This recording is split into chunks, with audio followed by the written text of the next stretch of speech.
Hello everyone, welcome to Namdev academy. Friends, यहाँ पे हम बात करने जा रहे हैं वनस्पति विज्ञान से रिलेटेड 60 क्वेश्चंस की हम बात करेंगे इस वीडियो के अंतर्गत।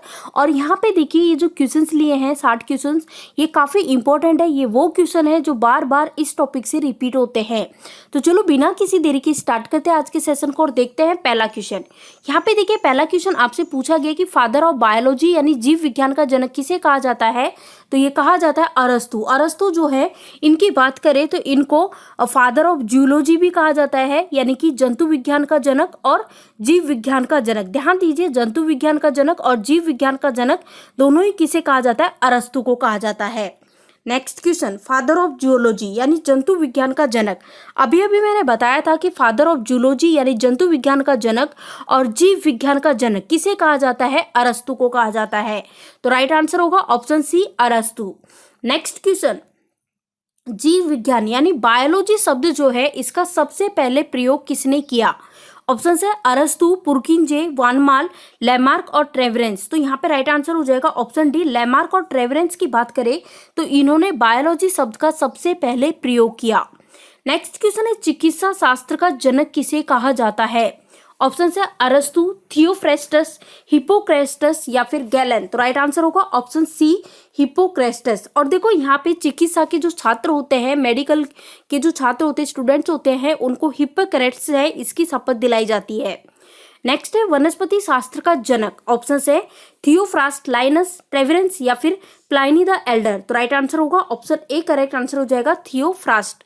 नेक्स्ट क्वेश्चन है, अब यहाँ पे देखो, एक बुक का नाम यहाँ पे लिखा गया है। हमें बताना है इस बुक के ऑथर कौन है। बुक का नाम क्या है, हिस्टोरिया एनिमेलियम। इस पुस्तक के लेखक का नाम बताना है।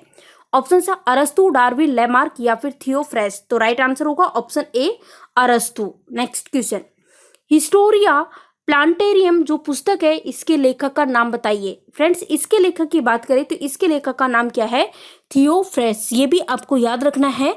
जो हिस्टोरिया एनिमेलियम की बात करें तो अरस्तु उसके लेखक है, और हिस्टोरिया प्लांटेरियम की बात करें तो इसके लेखक कौन है, थियोफ्रेस्ट। नेक्स्ट क्वेश्चन, फाइकोलॉजी में किसका अध्ययन किया जाता है। गाइस, बात हो रही है फाइकोलॉजी की, बात हो रही है। ऑप्शन है शैवाल का, कवक का, पारिस्थितिकी का या फिर विषाणु का। हमारा राइट आंसर होगा ऑप्शन ए, शैवाल का। नेक्स्ट क्वेश्चन, पर्यावरण का अध्ययन जीव विज्ञान के किस शाखा के अंतर्गत किया जाता है। ऑप्शन है कार्यिकी, अनुवंशिकी, पारिस्थितिकी, वर्गीकी। हमारा राइट आंसर होगा ऑप्शन सी, पारिस्थितिकी। नेक्स्ट क्वेश्चन, डेंड्रोलॉजी, इसमें किसका अध्ययन किया जाता है, ये आपको बताना है। ऑप्शन से पुष्पों का अध्ययन या फिर वृक्षों का अध्ययन या फिर झाड़ियों का अध्ययन या फिर पौधों का अध्ययन। तो गाइस, हमारा आंसर हो जाएगा ऑप्शन सी, करेक्ट आंसर हो जाएगा झाड़ियों का झाड़ियों का अध्ययन। अब देखो, यहाँ पे लॉजी शब्द है, इसका मतलब होता है स्टडी। ये एक रूट वर्ड है जिसका मतलब होता है स्टडी। अगर यहाँ पे होता फोबिया, है ना, फोबिया, तो इसका मतलब होता है डर। डर आपको याद रखना है, फोबिया का मतलब डर। तो यहाँ पे अगर डेंड्रोफोबिया लिखा होता तो इसका मतलब होता है झाड़ियों से डर लगना। ठीक है, अब यहाँ पे देखो, ये सारी चीज तो हमने देख ली। पुष्पों का अध्ययन किसके अंतर्गत किया जाता है, तो फ्रेंड्स ये किया जाता है एंथोलॉजी में। किसमें किया जाता है, एंथोलॉजी में। और वृक्ष जो है, इनका अध्ययन किया जाता है, वृक्षों का अध्ययन आर्बोरिकल्चर में। पौधों की बात करें तो पौधों का अध्ययन किसमें किया जाता है, बॉटनी। नेक्स्ट क्वेश्चन, जीवाश्म वनस्पति विज्ञान में किसका अध्ययन किया जाता है। ऑप्शन है अस्थियों का, जीवाश्मों का, प्राइमेट्स का या फिर पक्षियों का। तो राइट आंसर यहाँ पे हो जाएगा जीवाश्मों का। ऑप्शन बी जो है, ये यहाँ पे राइट आंसर है। अब अगर आपसे कोई कहे अस्थियों का यानी बोन्स का अध्ययन किसमें किया जाता है, तो बोन्स की जो स्टडी की जाती है वो की जाती है ऑस्टियोलॉजी में। ये भी आपको ध्यान रखना है। और पक्षियों का किसमें किया जाता है, तो गाइस पक्षियों का किया जाता है ऑर्निथोलॉजी में। नेक्स्ट क्वेश्चन, वनस्पति संवर्धन से संबंधित विज्ञान की जो शाखा है, इसको क्या कहते हैं। तो वनस्पति संवर्धन से संबंधित विज्ञान की जो शाखा है, इसको कहते हैं हॉर्टिकल्चर। आपको याद रखना है, हॉर्टिकल्चर यहाँ पे राइट आंसर है। और जो ओलेरीकल्चर की बात करते हैं तो इसमें साग सब्जियों का अध्ययन किया जाता है। एग्रीकल्चर में फसल यानी जो कृषि से संबंधित जो भी चीजें होती है उनका अध्ययन किया जाता है। और फ्लोरिकल्चर की बात करें तो इसमें अध्ययन किया जाता है, मतलब इसमें फूलों की जो खेती है इसके बारे में अध्ययन किया जाता है, या फिर कहें फूलों के संवर्धन का के जो विज्ञान है इसका अध्ययन किया जाता है। नेक्स्ट, बॉटनी शब्द की उत्पत्ति किस भाषा में हुई थी? तो बॉटनी शब्द जो है, बॉटनी शब्द इसकी उत्पत्ति हुई किस शब्द में हुई? ग्रीक, ग्रीक शब्द में हुई। आंसर होगा ऑप्शन डी, ग्रीक। नेक्स्ट, चिकित्सा शास्त्र के विद्यार्थियों को किसकी शपथ दिलाई जाती है?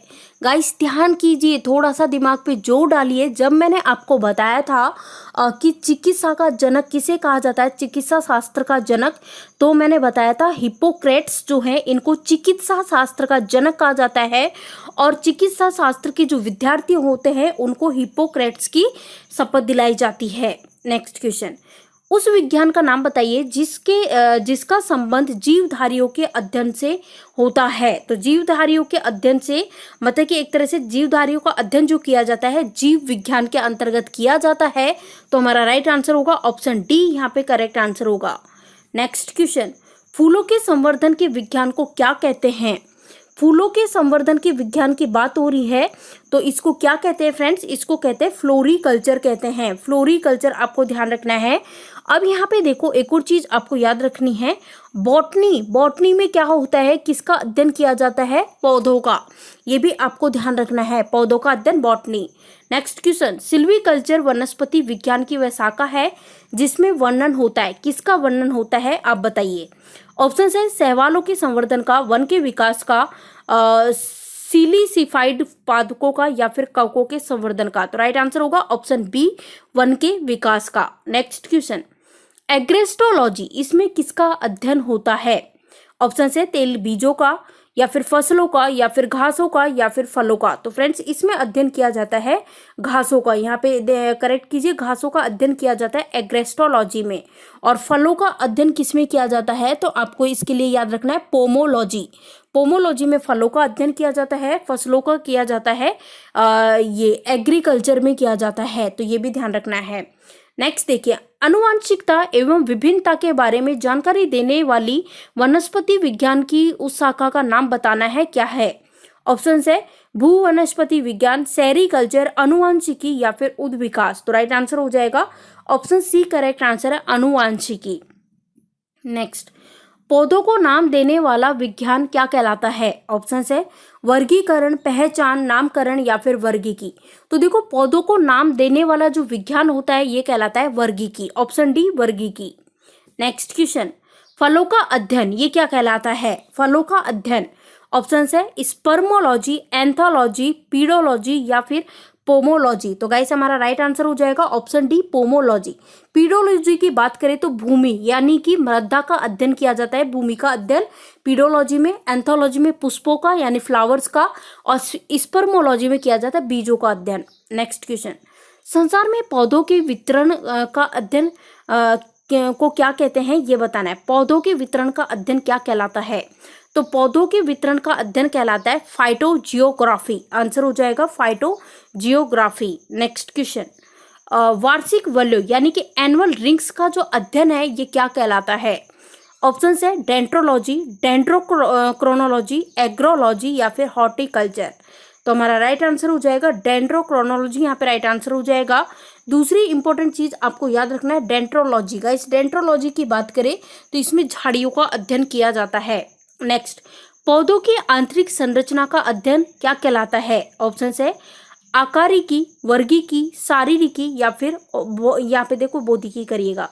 तो हमारा आंसर हो जाएगा ऑप्शन सी, करेक्ट आंसर होगा शारीरिकी। नेक्स्ट, एग्रो फॉरेस्ट्री की बात हो रही है, ये क्या है? अब ऑप्शंस यहाँ पे आप देख सकते हो, 4 ऑप्शंस आपके सामने हैं, लेकिन हम बात करते हैं, अगर हमें नॉर्मली देखो चीज़ों का पता होना चाहिए तो उसके लिए नोट कीजिए फ्रेंड्स। एग्रो फॉरेस्ट्री का मतलब होता है कि कृषि के साथ साथ उसी भूमि पर काष्ठीय बारहमासी वृक्ष लगाना, ये क्या कहलाता है? Agro forestry. नेक्स्ट, जीव द्रव के पृथक्करण एवं संयोजन से संबंधित वनस्पति विज्ञान की शाखा का नाम बताइए, क्या कहलाती है? ऑप्शन है एग्रीकल्चर, हॉर्टिकल्चर, टिश्यू कल्चर, या फिर एक्वाकल्चर। तो ये कहलाती है टिश्यू कल्चर। आंसर हो जाएगा टिश्यू कल्चर। एग्रीकल्चर में अध्ययन किया जाता है, कृषि से संबंधित अध्ययन किया जाता है। नेक्स्ट, निम्नलिखित में से कौन सा एक सही सुमेलित नहीं है, ये आपको बताना है। तो चलो चेक करते हैं एक को। फूलों की खेती, इसका अध्ययन किस में किया जाता है? फ्लोरीकल्चर में। तो ये बात तो बिल्कुल सही है ना। फिर फसलों की खेती, इसको कहते हैं एग्रोनॉमी, ये भी बात सही है। सब्जियों की खेती, गाइस सब्जियों की खेती की बात करें तो इसमें आपको लिखना है ऑरेली कल्चर, ऑरेली कल्चर, और फलों की खेती पोमोलॉजी। तो यहाँ पे राइट आंसर होगा ऑप्शन सी। नेक्स्ट, वृक्ष संवर्धन किसका अध्ययन है? ऑप्शंस यहाँ पे हैं, वृक्षों एवं वनस्पति की खेती, पादप जीवों का विज्ञान, बागवानी कला, या फिर फसल उगाने की कला। तो राइट आंसर होगा ऑप्शन ए, वृक्षों एवं वनस्पति की खेती। नेक्स्ट क्वेश्चन, पादप विज्ञान की उस शाखा का नाम बताइए जो कि कवक शास्त्र में, मतलब कि जो पादप विज्ञान जो है उसकी उस शाखा का नाम यहाँ पे दिया गया है जिसके अंतर्गत, उस शाखा का नाम बताना है जिसके अंतर्गत कवक शास्त्र में, कवक शास्त्र जो है इसका अध्ययन किया जाता है। या फिर हम यूं कह सकते हैं कि कवक शास्त्र में किसका अध्ययन किया जाता है। तो फ्रेंड्स, कवक शास्त्र की बात करें तो कवक नाम सुनते ही आपके माइंड में एक ही चीज आनी चाहिए, फंगस। तो राइट आंसर हो जाएगा फफूंद, यहाँ पे राइट आंसर है। सजावटी वृक्ष और झाड़ियों के संवर्धन से संबंधित अध्ययन क्या कहलाता है? तो ये कहलाता है आर्बोरिकल्चर। आर्बोरिकल्चर जो है ये हमारा राइट आंसर हो जाएगा, ये आपको ध्यान रखना है। दूसरी चीज आपको क्या याद रखनी है फ्रेंड्स, एक और चीज है जो आपको याद रखनी है, देखो ओलेरिकल्चर। ओलेरिकल्चर जो है इसमें किसका अध्ययन किया जाता है? तो इसके अंदर अध्ययन किया जाता है साग सब्जियों का अध्ययन किया जाता है, ये भी आपको ध्यान रखना है। देखो कुछ कुछ चीज़ें ऐसी होती है जो इंपॉर्टेंट होती है, जो बार बार रिपीट होती है, उन चीज़ों पे मैं ज़्यादा फोकस कर रही हूँ। नेक्स्ट क्वेश्चन, साग सब्जियों से उत्पन्न करने वाले जो पौधे होते हैं उनका अध्ययन क्या कहलाता है? तो अभी मैंने बताया था ऑरेली कल्चर आपको याद रखना है। ऑरेली कल्चर आपको ध्यान रखना है, साग सब्जियों से जो साग सब्जियों उत्पन्न करने वाले जो पौधे होते हैं उनका अध्ययन कहलाता है ऑरेली कल्चर। क्लियर है सारी चीजें? बढ़ते हैं नेक्स्ट क्वेश्चन की ओर। अच्छा, एक और चीज आप देख सकते हो, सेरीकल्चर। सेरीकल्चर भी इंपॉर्टेंट है जिसके अंदर अध्ययन किया जाता है रेशम उत्पादन का अध्ययन किया जाता है। और जो पीसी कल्चर है इसमें मछलियों का अध्ययन किया जाता है, ये भी पूछा गया है और ये भी पूछा जा चुका है। चलो नेक्स्ट देखिए, परागकणों यानी कि जिसको बोलते हैं इंग्लिश में पोलन ग्रेन्स, जो पोलन ग्रेन्स जो हैं इनका अध्ययन, इनकी स्टडी किसमें की जाती है? तो फ्रेंड्स इसकी जो स्टडी की जाती है, इसका अध्ययन किया जाता है, ये किया जाता है पैलिनोलॉजी में। राइट आंसर होगा ऑप्शन बी, यहाँ पे करेक्ट आंसर हो जाएगा। आपको याद रखना है पैलिनोलॉजी, ठीक है, ये चीज देख चुके हो। नेक्स्ट देखिए, नेक्स्ट यहाँ पे बताओ पीडोलॉजी में किसका अध्ययन किया जाता है? बताया था मैंने आपको बहुत अच्छे से कि पीडोलॉजी में मृदा का अध्ययन किया जाता है, यानी कि भूमि का। तो राइट आंसर हो जाएगा ऑप्शन बी, करेक्ट आंसर होगा। Next question, spermology. स्पर्मोलॉजी के अंतर्गत किसका अध्ययन किया जाता है? ऑप्शन से बीज, पत्ती, फल, या फिर परागकण। तो राइट आंसर होगा ऑप्शन ए, बीज। नेक्स्ट क्वेश्चन, वनस्पति विज्ञान की उस शाखा का नाम बताइए जिसमें शैवालों का अध्ययन किया जाता है। तो गाइस शैवालों का अध्ययन किया जाता है फाइकोलॉजी में। आपका आंसर होगा फाइकोलॉजी, यहाँ पे करेक्ट आंसर होगा। नेक्स्ट क्वेश्चन, जीवों एवं वातावरण के अंतर्गत अभिक्रिया से संबंधित जीव विज्ञान की शाखा का नाम बताइए। तो जीव विज्ञान की शाखा को का क्या कहा जाता है? पारिस्थितिकी। किसकी बात हो रही है भाई? जीवों एवं वातावरण। वातावरण से अंतर्गत जो जीव विज्ञान की शाखा है उसको हम कहते हैं पारिस्थितिकी। पुष्पों का अध्ययन क्या कहलाता है? ऑप्शन है एंथोलॉजी, एग्रेस्टोलॉजी, फिनोलॉजी, या फिर पॉलिनोलॉजी। तो राइट आंसर हो जाएगा एंथोलॉजी। नेक्स्ट क्वेश्चन, वह विज्ञान जिसका संबंध जीवधारियों के संबंध से होता है वो क्या कहलाता है? ऑप्शन है भौतिकी विज्ञान, गणित, रसायन विज्ञान, या फिर जीव विज्ञान। तो ये कहलाता है जीव विज्ञान। नेक्स्ट क्वेश्चन, पादप प्रकाश संश्लेषण की क्रिया क्या कहते हैं? मतलब पादप जो प्रकाश संश्लेषण की क्रिया में क्या बनाते हैं? तो कार्बोहाइड्रेट बनाते हैं। पादप जो होते हैं वो प्रकाश संश्लेषण की क्रिया में कार्बोहाइड्रेट बनाते हैं। नेक्स्ट है गुणसूत्र संख्या के आधार पर पौधों का वर्गीकरण जो है वो किसके अंतर्गत करते हैं? तो ये करते हैं कोशिकीय वर्गीकी विज्ञान के अंतर्गत। नेक्स्ट क्वेश्चन, स्वच्छ जल में पाए जाने वाले पौधों का अध्ययन जो है वो किस शाखा में करते हैं? तो फ्रेंड्स ये करते हैं सरोवर विज्ञान शाखा में करते हैं। नेक्स्ट क्वेश्चन, वनस्पति विज्ञान की उस शाखा का नाम बताइए जिसके अंतर्गत वृक्षों की आयु का अध्ययन किया जाता है। तो ये किया जाता है ध्रुवकलानुकरण, यहाँ पे राइट आंसर है। और वैसे देखो यहाँ पे जो गाइस यहाँ पे देखो यहाँ पे वृक्षों की आयु की बात हो रही है। अगर यहाँ पे पूछा जाए वृक्षों का अध्ययन तो आपको याद रखना है अर्बोरिकल्चर। नेक्स्ट, भारत में हरित क्रांति किस दौरान हुई? हरित क्रांति की बात हो रही है जो कि 1960 में। नेक्स्ट क्वेश्चन, बीज विहीन सहविहीन पौधा कौन सा है? तो ये है टेरिडोफाइट्स। नेक्स्ट है, प्रकाश संश्लेषण में हरे पौधे जो होते हैं इनके द्वारा कौन सी गैस छोड़ी जाती है? तो हरे पौधों के द्वारा ऑक्सीजन छोड़ी जाती है। नेक्स्ट है, फल पकाने वाला जो हार्मोन होता है वो कौन सा होता है? तो फ्रेंड्स ये होता है एथिलीन। नेक्स्ट, प्रकाश संश्लेषण की क्रिया कब होती है? तो गाइस प्रकाश संश्लेषण जो है इसकी क्रिया केवल दिन में होती है। नेक्स्ट है, श्वसन मापन यंत्र क्या कहलाता है? तो श्वसन मापन यंत्र की बात करते हैं तो ये कहलाता है रेस्पिरोमीटर। नेक्स्ट है, पौधों की वृद्धि के लिए कितने आवश्यक तत्वों की जरूरत होती है? तो पौधे जो होते हैं इनकी वृद्धि के लिए 16 आवश्यक तत्वों की जरूरत होती है। तो आंसर होगा ऑप्शन मतलब यहाँ पे 16 यहाँ पे राइट आंसर हो जाएगा। नेक्स्ट, प्रकाश संश्लेषण की क्रिया में क्या क्या आवश्यक है? तो गाइस प्रकाश संश्लेषण की बात करते हैं, इसकी क्रिया में आवश्यक है सूर्य का प्रकाश, क्लोरोफिल और कार्बन डाइऑक्साइड। नेक्स्ट, पौधों में जल का परिवहन किसके द्वारा होता है? तो जो पौधे होते हैं इसमें जल का परिवहन होता है जाइलम के द्वारा। गाइस इस क्वेश्चन को आप वेरी वेरी इंपॉर्टेंट मार्क कर लीजिएगा क्योंकि ये क्वेश्चन बहुत बार पूछा जा चुका है। नेक्स्ट क्वेश्चन है, भूमि में पौधों की जड़ों के लिए उपलब्ध जल होता है, किसमें होती है? कोशिका जल। नेक्स्ट, तारपीन का तेल किससे प्राप्त होता है? तो ये होता है चिड़ से, ये भी बहुत बार पूछा जा चुका है।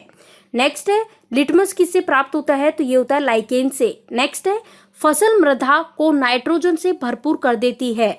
तो फसल जो है मतलब कौन सी फसल है जो कि मृदा को नाइट्रोजन से भरपूर कर देती है? तो इस फसल का नाम है मटर। मटर की फसल जो है वो मृदा को नाइट्रोजन से भरपूर कर देती है। नेक्स्ट है, दालचीनी पेड़ किस भाग से प्राप्त किया जाता है? दालचीनी पेड़ जो होता है वो किस भाग से प्राप्त किया जाता है? तो दालचीनी जो होती है गाइस, दालचीनी ये पेड़ के छाल जो होता है, छाल वाला भाग, इसे प्राप्त की जाती है। तो आपसे यही पूछा है, दालचीनी जो है वो पेड़ के किस भाग से प्राप्त की जाती है? छाल से। दालें किसका एक अच्छा सोर्स है? तो यह है प्रोटीन का। नेक्स्ट है, किस वनस्पति खाद्य में अधिकतम प्रोटीन होता है? सबसे ज्यादा प्रोटीन होता है सोयाबीन, आपको याद रखना है सोयाबीन में। तो देखिए इस टॉपिक से रिलेटेड सारे क्वेश्चंस जो हैं वो हमने कंप्लीट कर लिए हैं। आपको वीडियो पसंद आया हो तो गाइस वीडियो को लाइक कीजिए, जितना ज़्यादा हो सके आप वीडियो को शेयर कर दीजिए, क्योंकि देखो आप पे निर्भर करता है, आप जितना शेयर करोगे उतने ही लोगों के पास ये वीडियो पहुँचेगा। जिस तरीके की वीडियो, जिस भी टॉपिक के आप चाहते हो, जिस भी सब्जेक्ट के, उसके लिए आप कमेंट करके हमें बता सकते हो ताकि आपके डिमांड के अनुसार आपको वीडियोज़ मिलेंगे।